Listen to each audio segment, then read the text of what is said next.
Dla wszystkich rozważających rozpoczęcie przygody z inwestowaniem XTB przygotowało wyjątkową promocję, darmową akcję na dobry początek.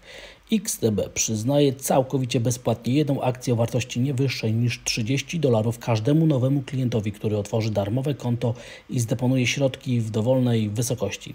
Aby wziąć udział w promocji wystarczą 3 kroki. Załóż konto w XTB, wpłać depozyt w dowolnej wysokości, ciesz się z darmowej akcji na dobry początek. Zachęcam do otwarcia konta w XTB. Otwierając konto w XTB wspierasz rozwój mojego kanału. Dziękuję. Witam serdecznie dzisiaj po południu. Inflacja w Polsce. Jaki skład? Szok. Co zrobią polskie aktywa? To jest temat przewodni tego wpisu. Oczywiście na samym początku zachęcam do subskrybowania, dodawania komentarzy i dawania lajków. Jeżeli uważacie, że te materiały niosą dla Was jakąś wartość, i oczywiście informuję, że wszystkie wykresy pobrane, by stworzyć ten wpis, pochodzą z dwóch platform. Xstation 5 i z Bloomberga. Zaczynamy.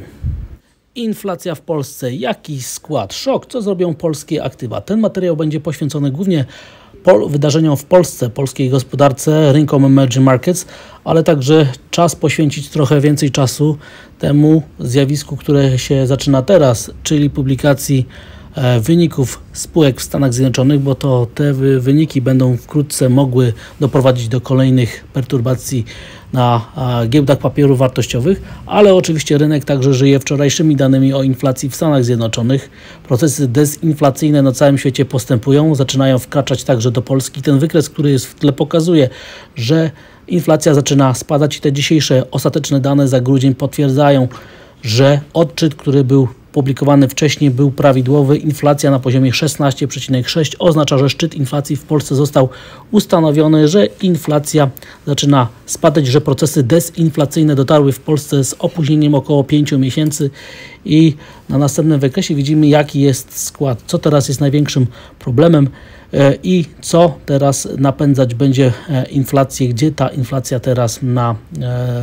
gdzie ona teraz najbardziej się roznosi i widzimy, że inflacja bazowa jest największym problemem. Nośniki energii są coraz mniejszym problemem. Ten czynnik związany z podażą będzie wyraźnie zanikał i żywność i napoje bezalkoholowe także tutaj widzimy bardzo wyraźnie. Na następnym wykresie mamy te komponenty już w ujęciu rok do rok obserwowane. Warto zwrócić na to uwagę. No i na następnym wykresie widzimy podział na towary i usługi i widzimy, że to właśnie na towarach czynnik związany z tendencją dezinflacyjną jest najmocniejszy. Na następnym wykresie widzimy, jak inflacja teraz rozkłada się w naszym regionie i widzimy, jak bardzo odjeżdżają teraz Węgry względem całego regionu. Tutaj te pakiety, antyinflacyjne, które zostały cofane, wpływają na bardzo wyraźny wystrzał inflacji na Węgrzech. Natomiast i w Polsce, i w Czechach szczyt inflacji staje się faktem i prawdopodobnie wkrótce, w kolejnych miesiącach i kwartałach dezinflacja przybierze na sile. Te spadki inflacji przybiorą na sile, ponieważ jak widzimy, te procesy dezinflacyjne w Stanach Zjednoczonych teraz dopiero się materializują mocnymi spadkami, a jako że jest przesunięcie około 5 miesięcy względem tego, co się dzieje w Polsce, to można oczekiwać, że silne procesy dezinflacyjne w Polsce rozpoczną się mniej więcej od kwietnia, maja i będziemy świadkami bardzo dynamicznych spadków inflacji do poziomów jednocyfrowych. Na następnym wykresie widać jeszcze bardziej, jak bardzo teraz Węgry odstają na dynamice wzrostu inflacji względem naszego regionu, że w Czechach i w Polsce szczyt inflacji mniej więcej wypadł w tym samym momencie, w tym samym miejscu.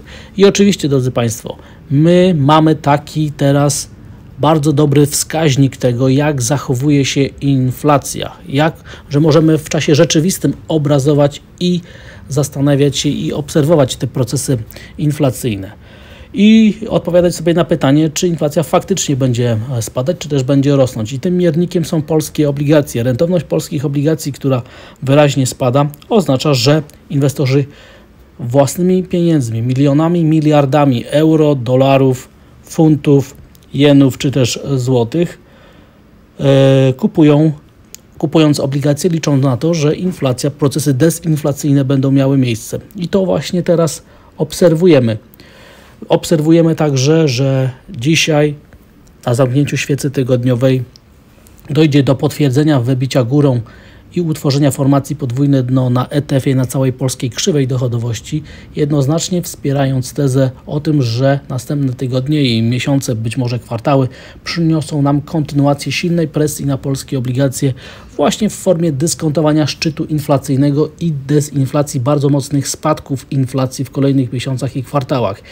Jeszcze raz przypominam, inwestorzy własnymi miliardami, milionami euro, złotych, funtów i tak dalej, i tych innych walut obstawiają scenariusz spadku inflacji. Na następnym wykresie jeszcze dobitniej to widać, że to właśnie teraz obligacje są fantastycznym miernikiem i pokazujący nam w czasie rzeczywistym, jak ma się zachować inflacja w Polsce, ponieważ szczyt inflacji wypadł dokładnie w szczycie rentowności polskich obligacji. Jeżeli teraz rentowności będą dalej spadać, to prawdopodobnie inflacja będzie w Polsce kontynuowała tą ścieżkę w dół i to być może nawet z przyspieszeniem. Natomiast na co jeszcze warto zwrócić uwagę, to oczywiście głębokość korekty. Głębokość korekty, która w lecie wystąpiła na polskich obligacji, sięgnęła nieco ponad 30% głębokości, a teraz mamy też te same regiony wyznaczone przez te polskie obligacje. Wniosek jest taki, że jeżeli rentowności zaczną tworzyć nowe minima w fali, to będzie to następny sygnał o tym, że kolejne zastępy kapitału, miliardy euro, dolarów, złotych i tak dalej wchodzą w polskie obligacje i rozpoczyna się następna fala aprecjacji polskich papierów i obligacji. Na to liczę, myślę, że to jest scenariusz bazowy już teraz na kolejne miesiące i na kolejne dni. Na następnym wykresie widzimy obligacje właśnie naszego całego regionu. I widzimy, że ten proces zjawiska dyskontowania procesów dezinflacyjnych, spadków inflacji trwa dla całego regionu i nie jest to żaden polski ewenement. Na kolejnych ciekawych wykresach chciałbym pokazać, jak bardzo ładnie teraz zachowują się rynki emerging markets, a wśród tych rynków są także polskie aktywa. Jaki jest teraz fantastyczny początek roku.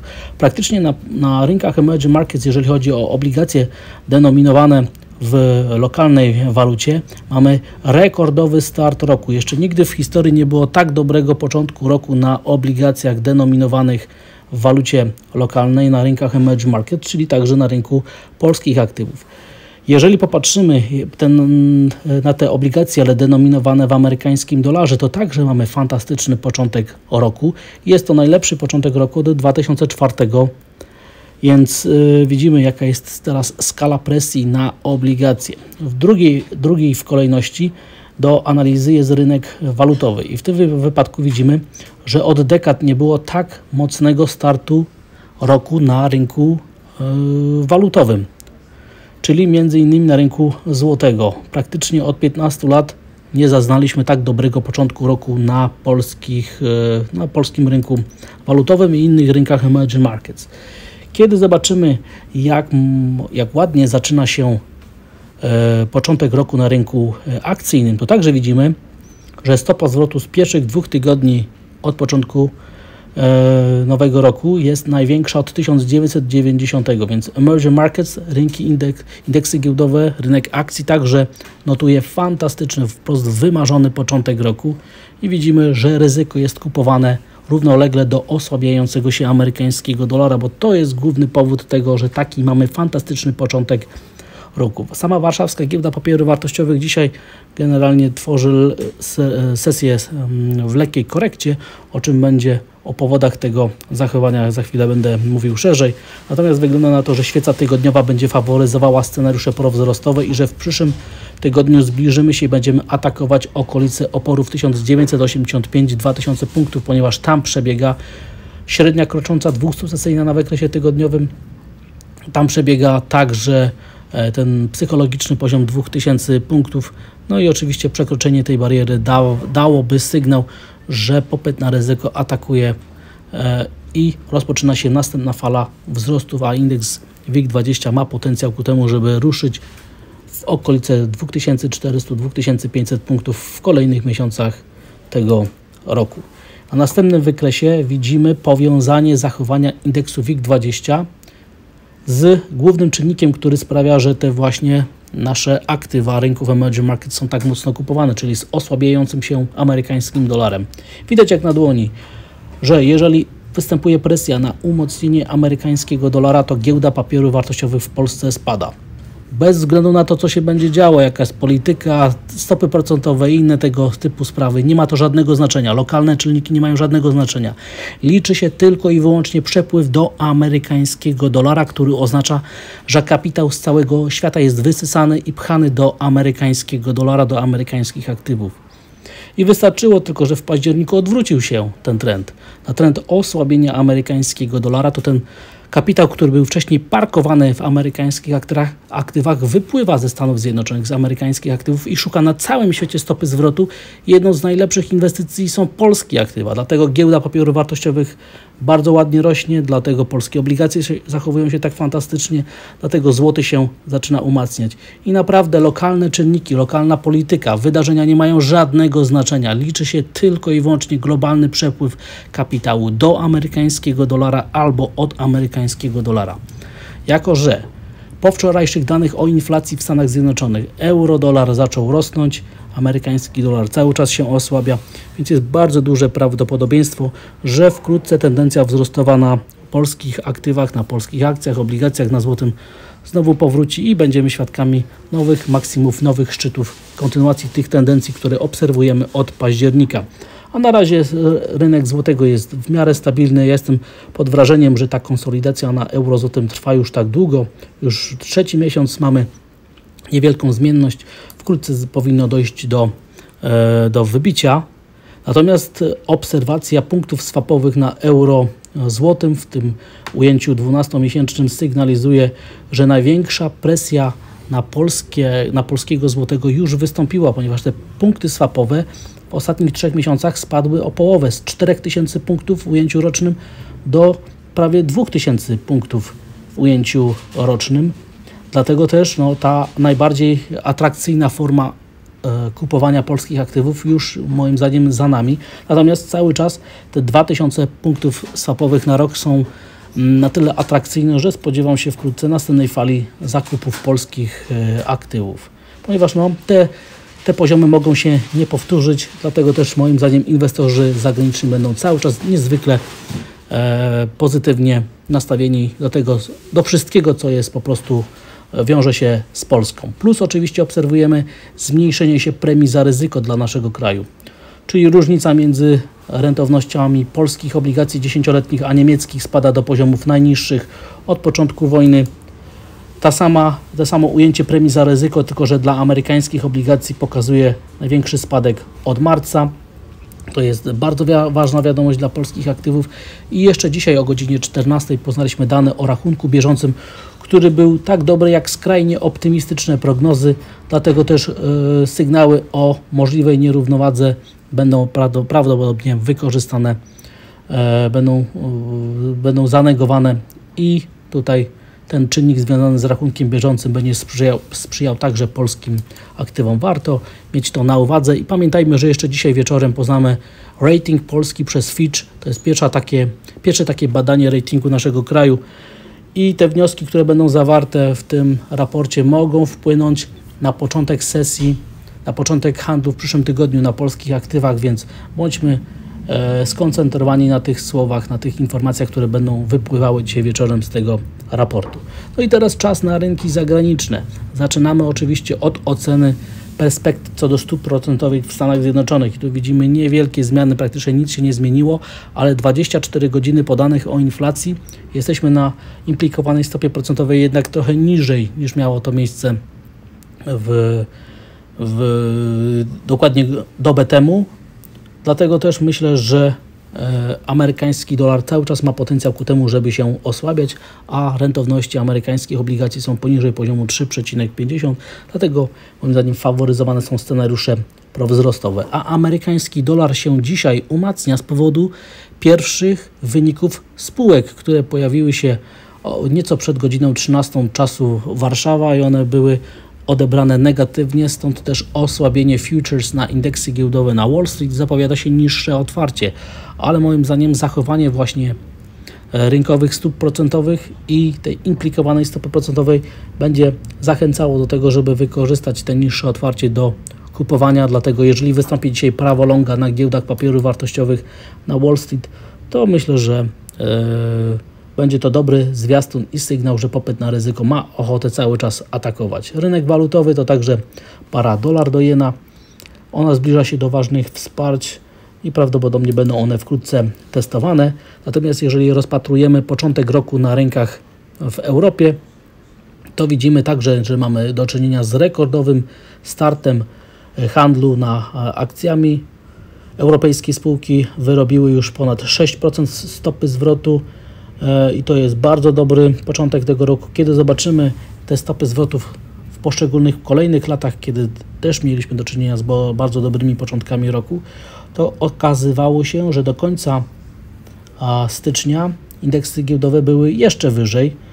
Nieco, być może nawet jeszcze dopiero teraz jesteśmy w połowie tego ruchu wzrostowego, co dawałoby naprawdę nam rewelacyjny styczeń i że ten tak zwany efekt stycznia przyniósł wielką presję na aktywa na całym świecie, a jest to oczywiście związane z zachowaniem amerykańskiego dolara, bo jak widzimy, giełda papierów wartościowych na Wall Street zachowuje się najgorzej, później są europejskie akcje, a najlepiej zachowują się rynki emerging market, zwłaszcza chińska giełda, polska giełda. To tutaj mamy największe dodatnie stopy zwrotu. Także indeks giełdowy Standard & Poor może dzisiaj zacząć od lekkich spadków. Jeżeli dzisiaj indeks DAX zakończy tydzień nad poziomem 15 000 punktów, to moim zdaniem wykres tygodniowy będzie zdecydowanie faworyzował scenariusze prowzrostowe łącznie z atakiem na maksima wszechczasów. Popyt na ryzyko moim zdaniem jest także bardzo dobrze widoczny na Bitcoinie i tutaj powinniśmy być świadkami wkrótce ataku na psychologiczny poziom 20 000 dolarów. Natomiast to, że ta świeca tygodniowa na Bitcoinie ma tak ładny charakter, zwiększa prawdopodobieństwo, że popyt na ryzyko będzie atakował, ponieważ Bitcoin był ostatnim taką ostatnią składową bastionem popytu na aktywów ryzykownych, który nie reagował na to, co się działo od 3 miesięcy, a jako że teraz przyspieszenie tendencji wzrostowej obserwujemy, więc moim zdaniem popyt na ryzyko jeszcze bardziej zwiększa prawdopodobieństwo, że będziemy świadkami kontynuacji w kolejnych dniach i tygodniach do końca stycznia pozytywnych tendencji, które były już wcześniej obserwowane. I jeżeli do tego dodam zachowanie ceny miedzi, ponieważ wygląda na to, że świeca tygodniowa przyniesie nam zamknięcie nad poziomem 8700 dolarów. W takiej sytuacji będzie to jednoznaczny sygnał, że miedź dyskontuje miękkie lądowanie światowej gospodarki, że już dyskontuje nawet ożywienie gospodarcze i że należy oczekiwać kontynuacji ruchu w górę na wszystkim, co związane jest z ryzykiem na całym świecie. Zachowanie amerykańskiego dolara to oczywiście także zachowanie ceny złota i w tym wypadku wygląda na to, że okolice 1900 dolarów, czyli górne ograniczenie 2-3 miesięcznego kanału wzrostowego zaczyna funkcjonować.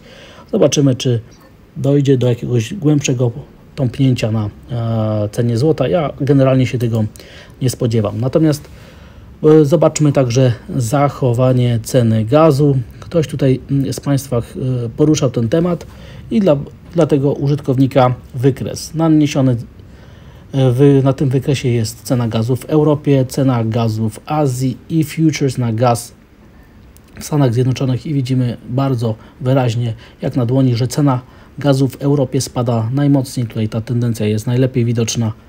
No i oczywiście będzie miało to przełożenie na inflację w Europie, tą producencką, inflację konsumencką oraz także na inflację w Polsce. Dlatego też ja właśnie opieram się żeby twierdzić, że procesy dezinflacyjne będą pogłębione właśnie na wykresie ceny gazu. Widać jak na dłoni, że rozpoczęcie spadku i to nawet dynamicznych ceny gazu doprowadziło do procesów dezinflacyjnych w Europie i także w Polsce.